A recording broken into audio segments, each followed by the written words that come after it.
Hey guys, it's Mia Quinn. Today we're going to be talking about the books that I have read so far this year in 2026. My goal for this year is 100 books, and so far we have read 28.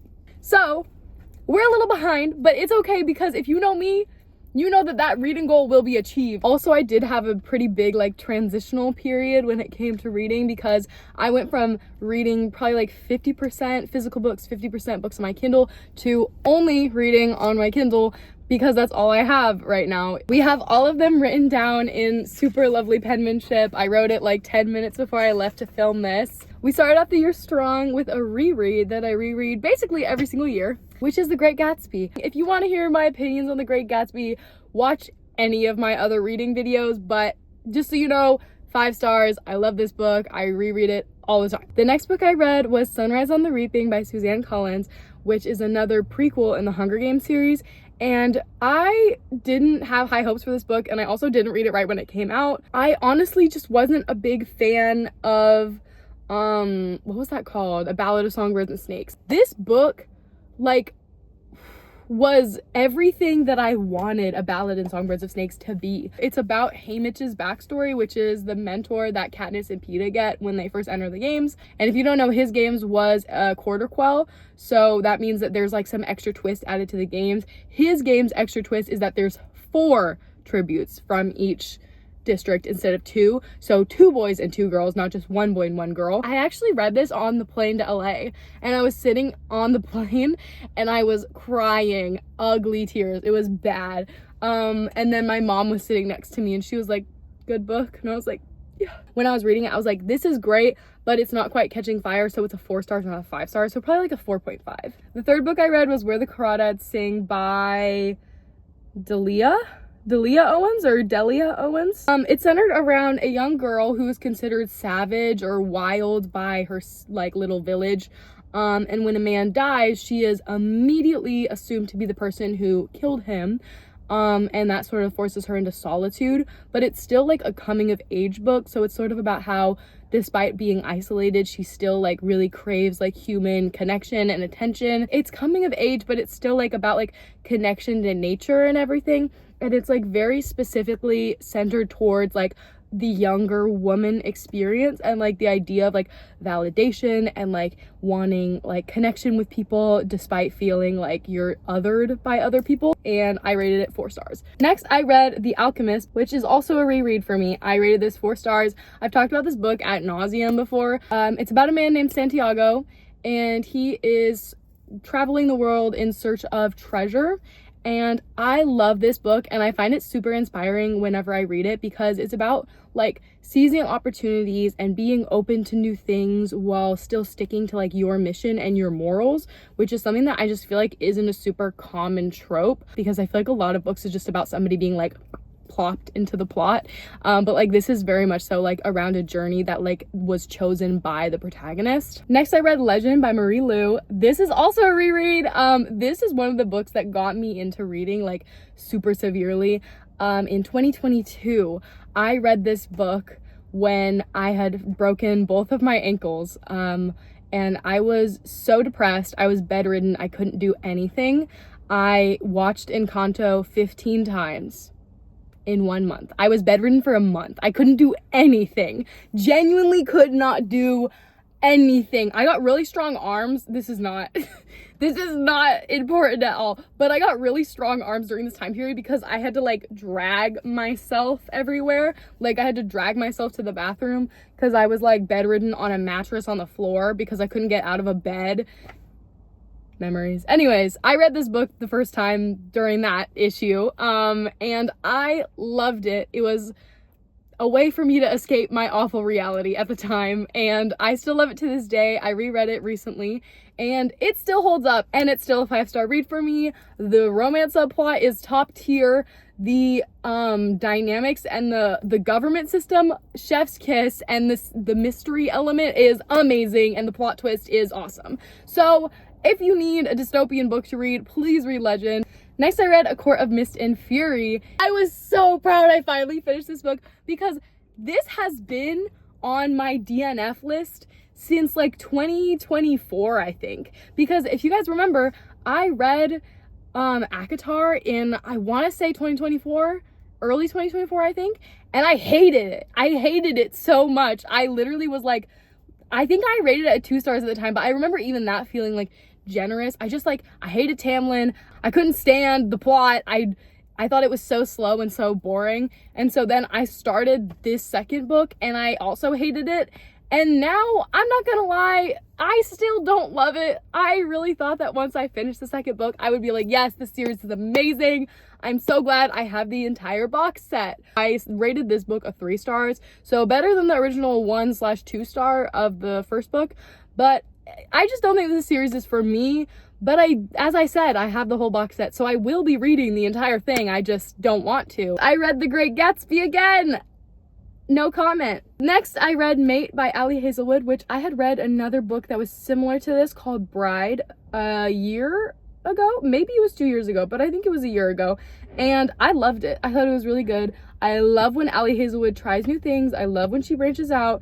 And this is one of those instances. So I like this one a lot. I didn't like it as much as Bride though, so I gave it 4 stars instead of 5. Essentially, it's like a werewolf vampire dynamic. And in this one, it's like, he's her mate, but she's not his. And that's like an interesting setup, which I didn't even know was possible. I also don't really know much about the whole werewolf saga thing, because there's like a list of things that are like what do I say? Jargon. There's like werewolf jargon. I still would rate it like 3.5, 4 stars. I mainly read it because it's Ali Hazelwood. If he had been with me, which is a book that I've been meaning to read for a really long time, but I just like hadn't yet. I don't know. I think I thought it was gonna be bad because like there was a time period where I thought I was like too good for like preteen novels or like, what's it called? Young adult fiction. Even though like half the books that I like absolutely love, like Hunger Games is young adult fiction. Like I love young adult fiction. I just like, for like a year or two, I was like, no, I only read mature content. This book did make me cry. It's about 2 high school teenagers and they've been in love with each other and they want to get together, but they don't. Oh my God, it's so hot in my car. I don't want to take off my sweater because that's like continuity error. I need to take this off. I can't do it. That's like slightly better, but I still feel hot. Anyways, but it's about 2 high schoolers and they really want to get together, but they don't for like the longest time. It's like a hella slow burn. And then something really sad happens. You know what? It came out 3 years ago. Spoilers in 3 seconds. He dies. I rated that 4 stars. Okay, I read the next book in the ACOTAR series because I was like, you know what? I'm already basically halfway through. No, I wasn't halfway through. So this one was better. I will say, this one was better. I still don't have much to say about it. 3 stars, 3.5 stars. We're climbing up. Next, I read the second book to If He Had Been With Me, which is If Only I Had Told Her, which is the aftermath after the sad thing that happens. I rated that 3 stars. Both these books are by Laura Nolan, by the way. I personally don't think that a second one should have been made, but that's just my thought process. I don't know. Some people might have like really loved the characters and like wanted to see them like in another book. I personally just don't like sequels that much if they don't have a purpose. So I don't know. That's just me though. Like I would never read the like 1,000 Boy Kisses sequel, which I feel like is similar to this series. I don't know. It doesn't interest me because to me I'm like, okay, the devastating thing already happened. I don't really care about the aftermath. I don't know. That might be bad to say, but I don't know.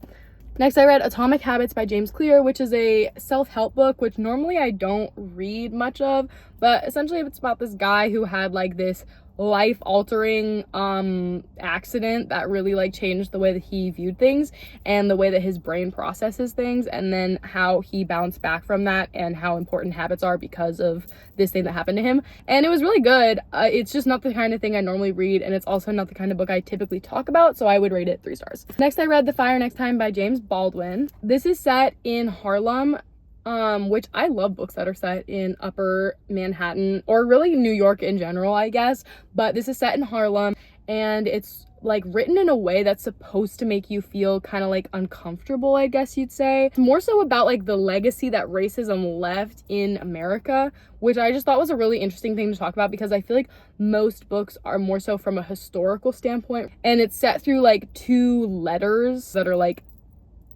dissecting it. It's kind of a hard book for me to explain. I also don't really know how to go about explaining books like this because I am white. in case you haven't noticed. In Your Dreams by Sarah Adams. This is a book, a part of the like Rome, Kentucky series, which is not my favorite thing in the world, because if you know me, you know I hate small towns. I've ranted about hating small towns ad nauseum, so I'm not really going to talk about it that much.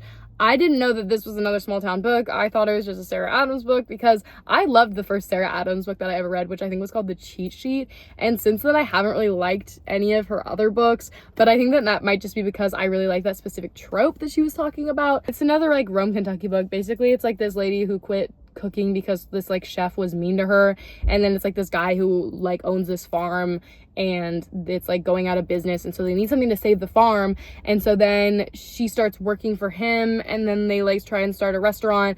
I just didn't care. I didn't care. And also I feel like it's like weird to have like a character that like, not that it's weird to have a character that deals with anxiety, but I just felt like the thing that made her like confidence like shatter was just like odd to me. Like, because I'm like thinking to myself, if I had one boss that was mean to me, I don't think that that would make me quit my entire profession.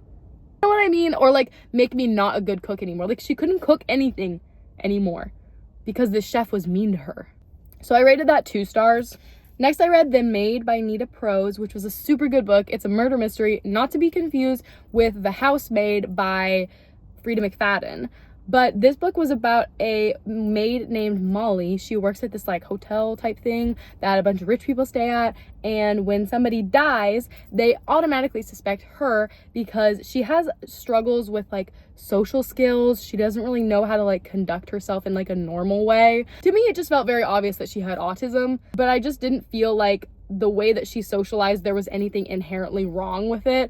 Like, she had a few comments that seemed like a little out of the ordinary, but nothing to suspect someone of murder. Yellow Face by R.F. Kuang, something like that. I rated this 3 stars. I actually really enjoyed it. It's about this girl who, she's white, but she has like a kind of Asian last name, and so when her friend who is Asian dies, she takes her book and she publishes it herself. She takes kind of like a transcript kind of thing, and because the book is about being Asian, because her friend was an Asian author, people start thinking that the author herself is Asian, and she starts posing as her friend, basically. I liked this book until the ending. The ending was so just like Disney villain. I wasn't a huge fan of it. Next, I read Half His Age by Jennette McCurdy. This, I believe, was her debut novel. It was like, okay, I guess. I don't know. For me, I just felt like it kind of creeped me out.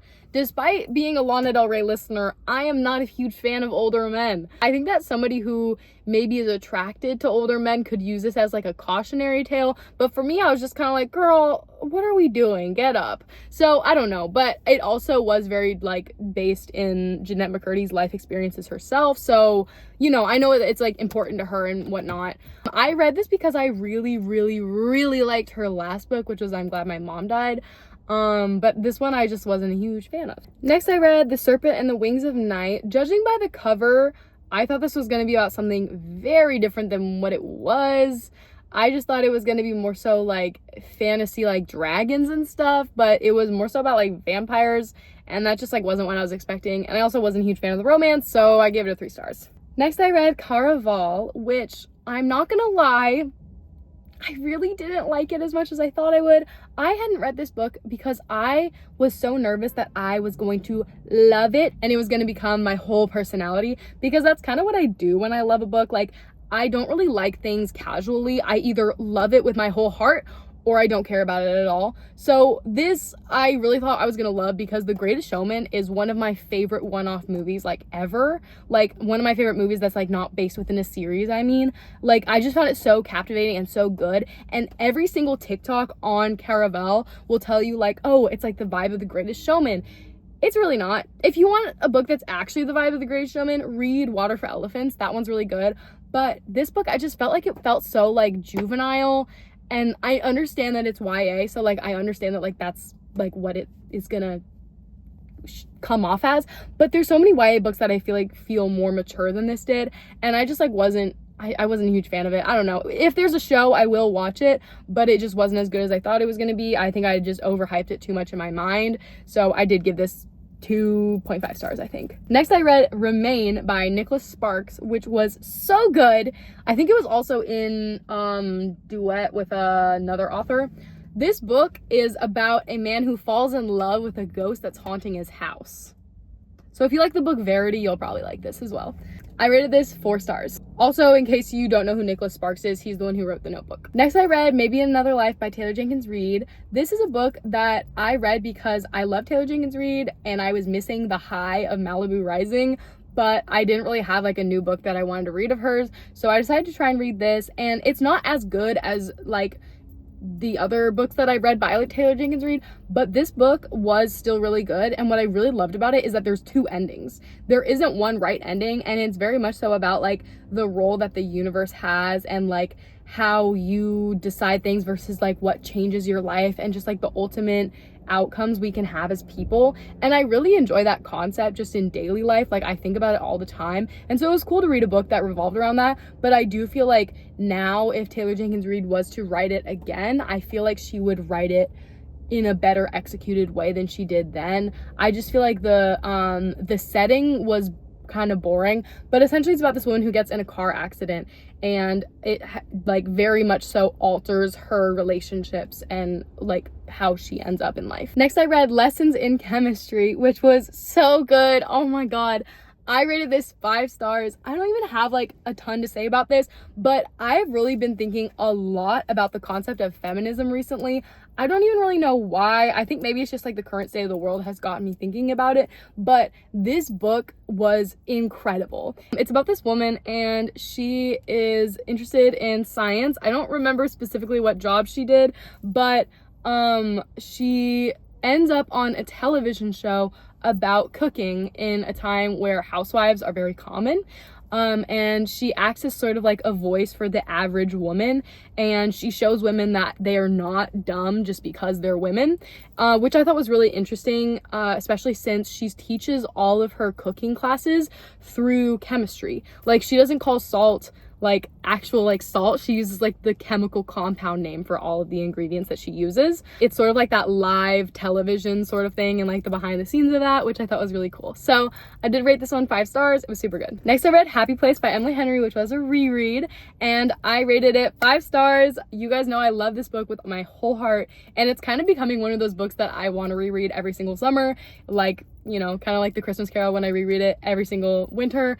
But yeah, I love this book so much. I don't really have much to say about it because you guys know how I feel, but 5 stars, so good. Love it with all my heart. Next, I read a book called Hayao Miyazaki, The Master of Japanese Animation, I believe is what the tagline was called, which is by Helene McCarthy. And this was sort of like a movie by movie talk about Hayao Miyazaki and like the process that went into his animations. I will say that I thought it was going to be more so like the setup of how he started his studio and everything, but it was more so just like first movie, second movie, like, you know what I mean? So because of that, I did rate it a little bit lower than I thought it was going to be, just because I really wanted like a backstory on him as a person, not just like the studio's like upcoming films and stuff like that. But yeah, it was just sort of like a rundown of each film and the process that went into it. So I would give it 3 stars. Next, I read Starfish by Lisa Flips, and this book was really interesting. I have never read a book really about like childhood obesity or anything like that, and it's sort of about like the relationship with your family and how like your natural body type, despite how you try and like eat or whatever, it always will impact the way that others see you. And I also thought it was really interesting how she had a list of like fat girl rules, because like you don't want people to judge you because you're fat, and so it's like she had this list of fat girl rules of like, you have to eat your food slow because everyone expects a girl that's fat to eat her food fast. And so like just like these interesting ways that like she taught herself to conduct herself from a really young age, because she was already noticing that people were discriminating her for her looks. I rated this book 3 stars. Next, I read The Love Haters by Catherine Center. I genuinely read this book 2 weeks ago and I forgot it existed. I went onto my Goodreads today and I was like, what? The Love Haters? It's like, I don't understand. I don't know what this is. I had to read the synopsis to be like, oh yeah, I just read that. I just don't think Catherine Center books are for me. I think I read one other book. It was like a small town book as well, but I just didn't like it. This book is about this girl, what's her name? I had to write it down. This book is about Katie, who cannot swim, and Cole Hutch is a Coast Guard rescuer, swimmer, who for her job she has to do like an interview with him and like take videos of him so that she doesn't get laid off. I don't really remember why though. And then basically like they start dating because of it, I guess. So yeah, 2 stars. Didn't really care for it. I think I liked it when I read it, so it honestly might be 3 stars in my Goodreads, but like looking back, I didn't care about it at all though. I want to die, but I want to eat tteokbokki. I rated this book 3 stars. It's a super short book and it's just like conversations back and forth between a psychiatrist and a patient, and I actually really liked it for that reason, because I feel like it's a low maintenance book for somebody struggling with mental problems to read, because of its like way that it's written. It's literally just like this person psychiatrist, this person psychiatrist, me psychiatrist, me psychiatrist. Like I really like how it was written for that reason. It kind of just felt like a playwright almost. Actually yeah, it did feel like a playwright. I wasn't super enthralled by it or anything, but I did like how it kind of just went over like common like thoughts that we have that we never talk to anybody about, and then like hearing a psychiatrist, like the way that they talk back to them, it's like about like friendships and relationships and the way that like we thrive on validation and stuff like that. So I did really like it still. I just don't really think that usually when I'm really sad, I like a book like this. I don't really think I was in the headspace for it, which is a good thing. I mean, I wasn't super sad, so that's good. But yeah, but I really wanted to read this at the time because I had been kind of experiencing like some sadness.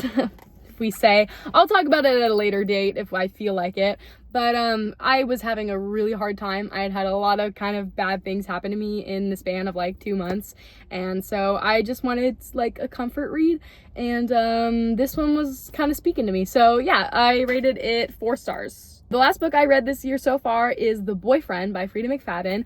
I want to do an entire comprehensive video on Freida McFadden because her books are so like captivating. I don't know how she writes so many of them, because I was like, oh, I'm gonna do a video just on Freida McFadden books, let me just read all of them. And then I tried. She has like 30 books and she's only been writing, well, she's been writing for a long time, but she's only been writing at like the pace she's been writing for like a few years, and she has so many goddamn books. The way that her books work though is you can't read them back to back to back because it's always the woman. Just know that in Freida McFadden books, the woman is the mastermind. The woman has the background. The woman knows everything. You might be like, the woman, who is the woman? It depends on the book, but it's the woman. The woman knows everything. No matter how helpless you think she is, the woman knows everything. You might think the man's the villain. He might be the villain, but the woman knows everything. And that concludes the books that I've read so far this year. So, yeah, that's it, guys. I really need to read more. I think that I might be trying to do some more book videos coming up because I hadn't really been doing a ton. Like I've been more so doing like vlogs and like sit down like car chat videos. So I really want to do some more book videos. I think it might be fun to try and top my most read books in 1 month. I think that might be a fun video because my most read books in a month is 24, which I think I did in 2024.